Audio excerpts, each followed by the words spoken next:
एक छोटे से गांव में एक परिवार रहता था। माता पिता और उनकी एक छोटी बच्ची अन्ना। अन्ना को गुड़ियों का बहुत शौक था। उसके पास तरह तरह की गुड़ियां थीं, लेकिन एक दिन उसे बाजार में एक अजीब सी गुड़िया दिखी। उस गुड़िया की आंखें चमकती हुई पीली थीं और चेहरा बेहद डरावना था।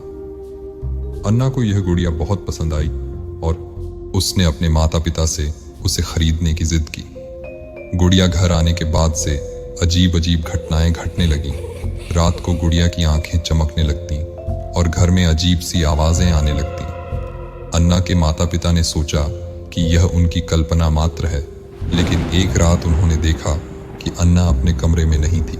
वे उसे ढूंढते हुए उसके कमरे में गए और देखा कि गुड़िया के पास बैठी अन्ना अजीब अजीब बातें कर रही थी। अचानक गुड़िया की आंखें चमकने लगी और वह हंसने लगी। अन्ना के माता पिता डर गए और गुड़िया को फेंकने का निर्णय लिया। वे गुड़िया को नदी में फेंक आए, लेकिन जब वे घर वापस लौटे तो देखा कि गुड़िया वापस अन्ना के कमरे में बैठी थी। अगली सुबह अन्ना गायब थी। वे पूरी गांव में उसे ढूंढने लगे, लेकिन वह कहीं नहीं मिली। अचानक उन्होंने देखा कि नदी के किनारे एक पेड़ पर एक लड़की की छाया दिख रही थी। जब वे वहां पहुंचे तो देखा कि अन्ना पेड़ से लटक रही थी और उसके चेहरे पर वही डरावनी मुस्कान थी जो गुड़िया की थी।